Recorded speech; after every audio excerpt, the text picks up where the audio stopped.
Hello and welcome to this edition of City Hall Insider. I'm Jim Marshall of the New Bedford Cable Network, and we are joined by two guests today as we talk about elderly, senior issues, the senior centers. Debra Lee, who is the director, and Pam Amaral Lima, who is with us. She's the administrative manager. Thank you both for coming in again. As always, it's been a while. Lots going on, but welcome. It's like I said, it has been a while, and you guys are dealing with so many different issues right now. Thank you for having us. Thank you for having us. Biggest thing, obviously, when I emailed you and you wrote Pam in, because that's what friends do. She laughs, but it's true, though. It's true. It's true. We were talking about the senior centers and how there's been a change earlier this month with the senior centers and how they're adult day now and seniors. And why don't you tell folks a little bit about that? So Buttonwood had, as a senior center, had two full-time staff that were working there, and the numbers at Buttonwood are not what they used to be. People are not coming in for activities like they used to. I'm not sure if it's post-pandemic. I'm not sure if it was pandemic. Don't know if they were able to seek activity elsewhere. So I decided that since it was not being utilized in its large space, it would better serve the adult social day population. The adult social days were located at Rosemary Tierney Community Center and Brooklawn Community Center. And both of those were limited. Brooklawn, we could have 25 adult social day participants, and Rosemary Tierney, we could have 30. Going to Buttonwood, it increases our numbers from that 25 and 30 to 80. So instead of 55 adult social day participants, we're able to have 80 now. It's a growing need. Yeah, I was going to say, so when people are watching here, what's the difference between adult day and, quote, a senior center? So adult day is more of a daycare facility, a daycare environment. They're kept just as busy as the senior centers. They have lots of different activities. But it's monitored, and it's a therapeutic program. People are admitted to a social day versus a senior center where they just drop in for a class. They'll drop in for a Zumba, or they'll drop in for chair yoga or a bingo. But the social days, people are there for the day. They come in at anywhere between 8:30 and 10, and they're there until 2:30, 3 o'clock in the afternoon. So you're signing up for that, and or the city is compensated as well for that, correct? Yes, there is. Through insurance or? Right. Correct. Most of our referrals come from Coastline, which is our local area service agency on aging. They give us referrals, and they're paid for by, a lot of times, some of the SCO companies, the senior care option plans, like Senior Whole Health or Fallon, to help fund people for the day. There's also programming that Coastline has that pays for the seniors to be there as well. So the fee is set by the state. It's $54 a day for the entire day, and that includes their lunch, it includes their breakfast, and snacks, and all of their materials that they use at the center. It includes the instructors that come in. So it's a pretty full day. We keep them fairly busy. And it's I would imagine, as you said, it's a growing need. So I don't know if either one of you want to talk about, but so why are we seeing that trend, I guess, now for people? So we have a lot of participants' families that need to work. The caretaker needs to work, they need to get out, or they need to do things for the home, and they can't do that while the elderly person is in the home because they need to provide for their care. So this is a way to keep them safe, get them into a program where they feel like they have a purpose, they feel like they have a reason to get up in the morning, and that they know that they're in an environment where they're going to be happy, healthy, and well taken care of. And the thing too, Pam, those programs, I mean, they offer meals, they offer, and really they offer companionship. Each older adult who attends, you can just see as soon as they walk in, they have a smile on their face. They really thrive in the therapeutic environment that Deb's created with the staff and the whole positive demeanor. So it really improves their quality of life, and for themselves and when they go home to their family members. I was going to say the mental aspect of it must be huge, not just for the patients, if that's the right word, or the participants, but for the families as well, because they are getting routine, but they are getting out. We get feedback from participant families and participants all the time in the form, when they send in their payment, they're saying, this is a wonderful program for my mother or my dad, and I feel so happy that they're happy there, and it's given them purpose. They're not just sitting in front of the TV all day, and this is very helpful for them. They're making connections with their peers. Ours is different than most social days because it's a standalone. A lot of your senior centers have social days in the same building as the senior center. And so that became very problematic during the pandemic because you have the general public coming in and using the same facility as your social day participants. So you weren't able to keep the infection at bay. And so what would happen is they would become reinfected, when COVID was at its heightened status. We managed to keep it. There were I remember when you were in here earlier. I mean, you guys was open and you were talking about it, and you hadn't had any issues up till that point. No, Still we never did. We remained open the entire time. We reopened in, I think it was June. We opened in June we had closed in March, and they reopened in May, June, and no issues that could be traced back to the senior center. So people remained safe. We also use very adamant about precautions in terms of checking temperatures several times throughout the day. You were saying that, right? And then if folks are ill and they come back, they have to be tested. They have to be tested upon admission, and then using infection control procedures to clean and keep everything safe. As you were saying, now the numbers are going from you have 55 slots, or you had 55 slots, and now you're able to have 80. I think you said. Is there that much demand, or did you have a waiting list for people to try to get in? It was Rosemary Taney was full on 3 days, so we were about to have a waiting list when we made the move, and it's hard to put people off because their need is immediate, and so by having the larger facility, we didn't have to go to the waiting list, but that we were getting to that point because 3 out of 5 days were full. And it's 5 days a week, right? It's 5 days a week, yeah. For the senior centers, I'm curious because, I mean, you've been in here in the past on different shows with different people, and the senior centers, at least in New Bedford, have always been busy. And as you're saying, you don't know, I mean, I guess COVID really changed it, but why, why? And that's the question I guess nobody knows the answer to, but it's just curious as to how the senior centers were always very busy, and now you're seeing a drop in participants, and that's just curious to me. Oh. I think even prior to COVID, we had shut down for a while during that capital improvement plan when community development renovated Buttonwood. So we had closed Buttonwood for how many months? It was a long time. It was quite a while. It was over a year. Yeah, so many of our classes moved over to exercise classes, moved over to Acushnet. So a lot of people acclimated there and just kind of stayed there even when the pandemic hit. And also a lot of folks who lived in the West and South End just probably attended Dartmouth. So we lost a lot of our folks even prior to COVID when we reopened, and then COVID just really changed the whole landscape of senior centers all around. You've talked about in the past, Deb, with me and with others too. I mean, New Bedford is an older population, so the services here, whether it's adult day or the senior centers, really are needed. 25% of New Bedford's population is over 60. Wow. So that's a huge percentage, and it is a need. It's a constant need. I had 7 admissions in the last 24 hours. Admissions for social day. Social day. So there's an application process for it.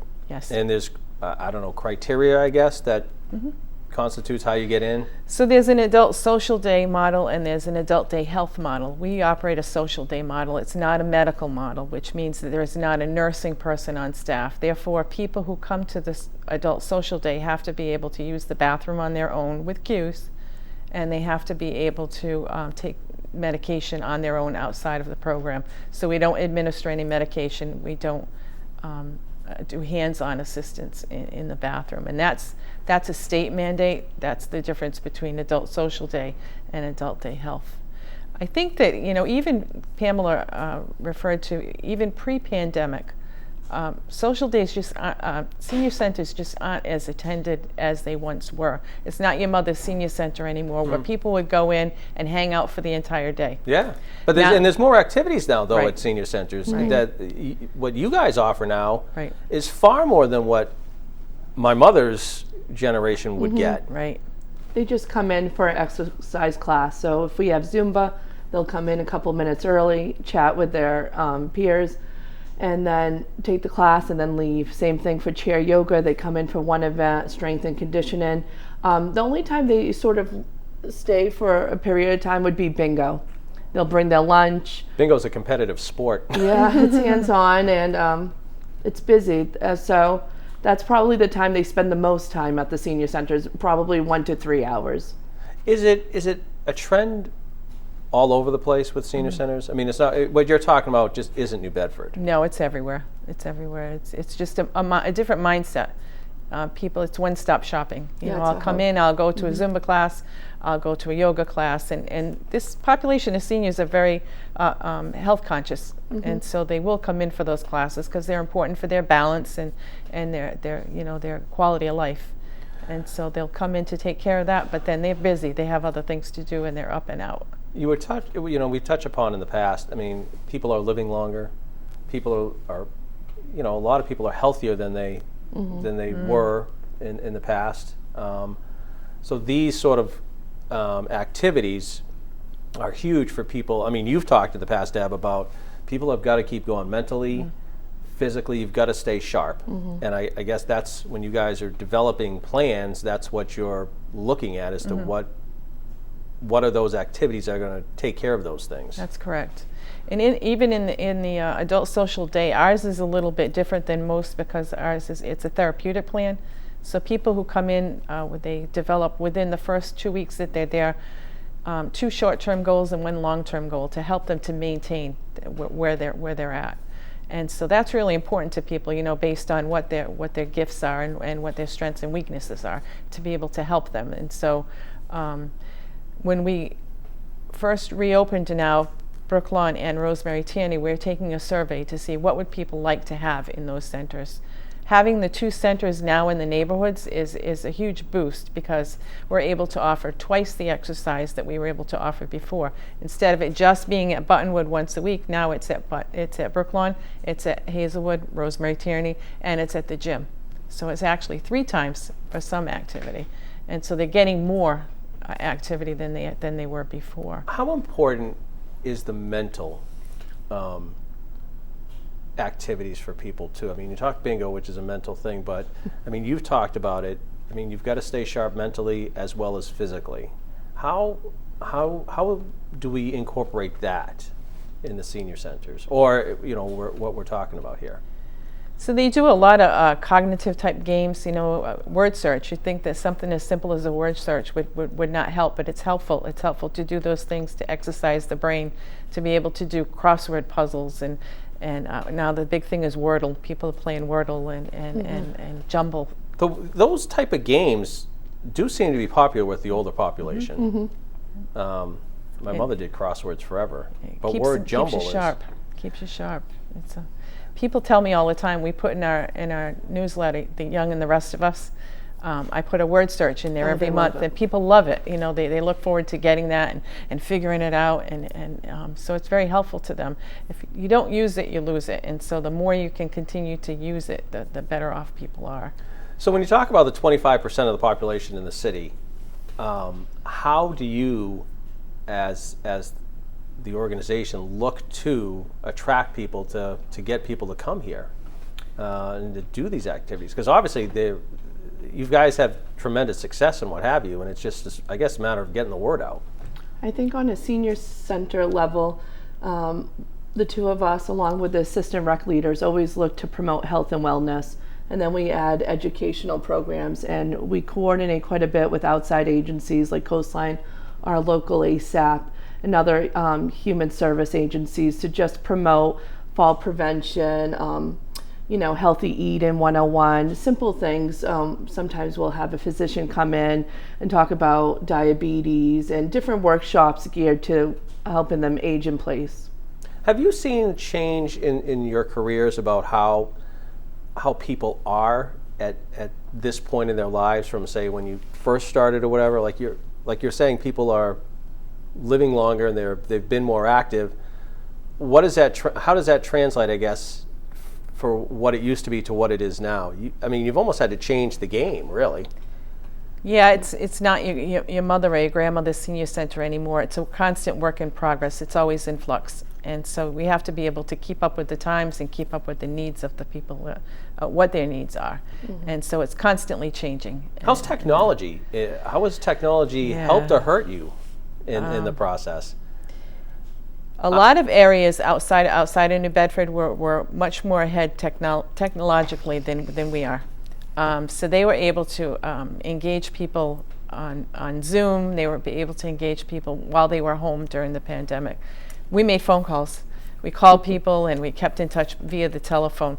But this population in New Bedford is not as tech savvy, and so they don't have cell phones. Do they use them, or do they know how to use computers? Some folks, they have a lot of difficulty. Yeah. Coastline does offer classes in that now, both cell phones and computer classes. We were offering computer classes before. I remember you were. Yeah, and they fill up fast. People love it. They love to learn, and it was exciting. Pamela and I both taught those classes at different times, and to see the light go on, oh, I got it. You know, it was really wonderful to see that, and we connected them with Facebook, so they were able to connect with family, and they the things that they weren't able to do before, and so.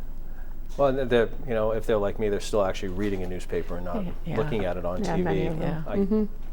I dated myself there, and I get laughed at by my kids for that, but it's habit. I'm curious. We got about 10 minutes left, so a couple of other things that you had talked about the last time you were here, and I'm sure you're still dealing with. Mental health issues in general. You were talking about when you went for COVID here to talk about it and what the seniors are dealing with. You were saying there's a lot of mental health issues. How is that going right now? And loneliness and depression and that stuff that you were telling people, check on. I mean, one of the things you said, check on people, talk to them. Right. How are you seeing right now with a return to, I guess, the new normal? There's a definite increase in mental health needs, and I think that we can attribute that to the fact that people were isolated for so long. And so we're seeing a huge increase in our elder mental health outreach team. We're seeing a lot more referrals, a lot more folks needing help, needing to speak with someone, needing to have a counselor. It's just blown up. It's really, and the state is aware of that, and so there's more funding coming for that in order to help us to be able to pay clinicians to be able to meet with people about mental health needs, and it's huge. Because you guys aren't the ones that are, quote, dealing with it one-on-one, but you guys are sort of the first line to know that there's an issue somewhere. Correct. Yeah, we make the referrals. We make the referrals for the folks who need the counseling services, and the calls are constant, and not just, connected to that, the increase in rent, the increase in groceries, the increase in everything else is leading to more depression. It's leading to people to be, feel desperate, in terms of needing help. And so we're getting a lot more calls about homelessness. We're getting a lot more calls about people that, I'm going to lose my apartment. They've jacked up the rent, with the train coming, and all those other issues are also combining to really raise the stakes in terms of mental health needs. And mental health has been such a I don't want to say a buzzword, but it's been so prevalent in the last 2 years that, we talked about school kids going through it, but I remember you saying a couple of years ago, it wasn't even a couple of years, it may have been last year, that it was a huge issue for the seniors. And again, you were advising people if they had loved ones that were seniors, that they really need to check on them. It's just so important. This generation is a little bit different than the prior generations. A lot of folks years ago, and sometimes you still see this in your older population of seniors, where they believe they had to pull themselves up by their bootstraps, that they weren't going to ask for help. But it's okay to say, I'm not okay, I need help, and there's help out there to help them. And so checking up on them is number one. If you hear somebody talking about, the not feeling well and staying in bed and not getting up and not finding pleasure in the things they once found pleasure in, those are real telltale signs that there's a problem going on, and they need help. Another thing you were talking about, we should touch on too, is you were talking about the housing issues that you're facing, that not you're facing, but that you're hearing about every day. What are the options, or how do we help them? If somebody calls you right now and says, I've got a parent or whatever where do we go for help? So community services is linked into helping folks with the homelessness issue. They have connections, and so when we get a referral, we'll tend to talk to Giovanni, who's in community services, and he's a great resource. He's got his hands in a lot of different pots, and so he's real helpful. We get calls. We even talked about extending our hours at Adult Social Day because we're now getting people who are living in shelters at Adult Social Day. And the shelters put them out at 6:30 in the morning because they just have to do that. They have to go out. And so we've had people that we've actually sent a cab, have them hang out until we open Social Day, bring them to a Dunkin' Donuts to stay there. And then once Social Day opens, we pick them up and bring them to Social Day. Wow. So now we're talking about extending our hours in April and being open from 7 to 4:30 instead of 8 to 3:30 in order to accommodate the folks who are living in shelters and the people who have to get to work for 8 o'clock in the morning. How do I get to work when my loved one doesn't get picked up until, the center doesn't open until 8? So opening at 7 and staying open until 4:30 helps people who are working. It helps people who are in shelters and that have to be out. And there's just such a greater need. How are we doing staffing-wise? Do we have enough? Are you guys looking for people to help? Because it just seems to me that demand is growing, and it's not a job that any Tom, Dick, or Harry could do. You need some skill set to do this. I think on the senior center and social day side, we're fully staffed. Our biggest hardship since COVID has been van drivers, finding part-time van drivers, because many of our van drivers are older. A lot of them left during COVID due to, they were the most vulnerable, being older and susceptible to it. But I think right now, how many one more we have vacancy. One more vacancy, and we have an applicant actually today. So it's been a hard time trying to get, and it's a split shift. So people will come in to pick up people for Social Day in the morning. They go home. They come back in the afternoon to go pick people up. And a a lot of people don't like that split shift. It's like a school bus driver, really, when you think about it. That's exactly. what they did. Yeah. So it's hard to attract, and then again, it does not the greatest pay. We do our best that we can, but so it does appeal to people who are retired. They're looking for a little extra money, right, to be able to supplement their income. So that's been the hardest thing is keeping drivers and as soon as we're fully staffed, one will leave, or something will come up unexpectedly. But how many drivers do you need when you think about it? If you've got, and I'm just throwing it out there, close to 80 people, that's a lot of drivers. Yeah. We have a van fleet of 8 vans, so we have 8 drivers. Wow. Yeah. And we pick up there about 5% of the folks who go to Social Day get there, either they drive, some drive, and some are dropped off by family. The rest of them we pick up. So 95% of the folks we're picking up on a daily basis. And so I want to touch bases. We got about 4 minutes left. I want to touch base too on another issue that you've been passionate about, and that's just food insecurity for seniors. I mean, you've talked about, you had a campaign, I remember, to try to have people donate some food, and it's always during the holiday season that people donate. But I would assume right now that you're seeing, like other pantries, I mean, you read about it, the food insecurity issues are huge, and I can't imagine what they're like for the elderly. We do still currently have a food bank. So once a month, every fourth Friday of the month, we have a distribution of about 125 seniors who come and pick up. And is that up? It is, and it's just been moved back to Brooklawn since we had moved Social Day, and so that's up from 80. It's probably around 125 now. Last time I looked at the figures, and it's busy, and people are very much in need, and so that helps out. And yeah, people are really. And then we refer them to other food banks within the city and just help them apply for SNAP benefits, food stamps, and any additional services we can think of. Is it frustrating because, you kind of touched upon it, but I'm curious, is it frustrating because people don't ask for help? There's a stigma with asking for help, especially federal benefits, but I think we're trying to remove that stigma, and the continued outreach is helping with that. A lot of people say, "Oh, somebody else is more needy than I am," but we try to convince them. And it's true that, you know, you've worked very hard all your life, and you're entitled to this, and let us help you. And it's not so much too. It's. I mean, we're talking food, but we're talking healthy food too for people. I mean, you bring nutritionists in, if I'm not mistaken, to talk about healthy eating, because let's face it, we're not talking about 18-year-old kids who can pretty much eat anything, and nobody cares because, you know, you're 18. But now it's a whole different ballgame health-wise. And they've added produce. We didn't always have produce for our food bank. Now there's produce every week, so every fourth week.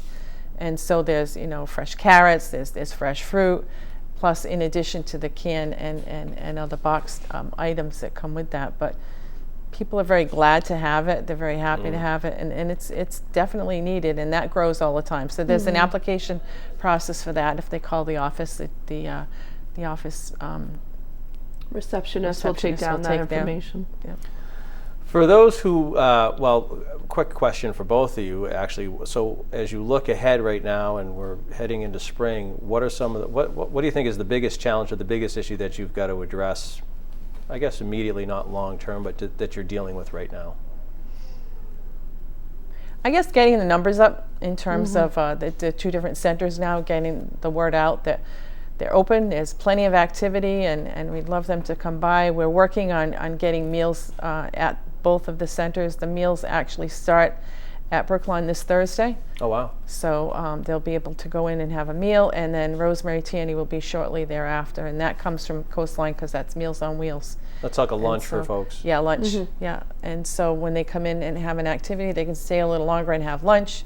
So it's just getting the word out that we're here, you know, we're here to serve a need. And I can't help but thinking, like, when we talk about school lunches for kids, that for a lot of kids, that's the only meal they'll get. They get a breakfast and they get a lunch, and I would assume that, and people may not think about it, but I would assume when you do that, that could be the only meal that those folks are getting too, and it's hugely important.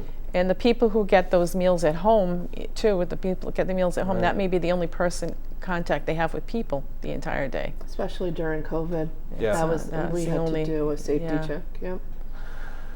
For people who have questions, comments, dilemmas, how can they get in touch with you guys? Please call us at 508-991-6250 and either ask for Debra Lee or Pamela Amaral Lima. And by the way, the website, there's information on the website too, if you go to the city's website. So some of the questions can be answered there for folks if they're technologically savvy, but the website does have the information there for folks to check out. Yeah. In our newsletter, that we have a distribution of 2,000. So those are at the grocery stores. They're at the, you know, Hawthorne Medical.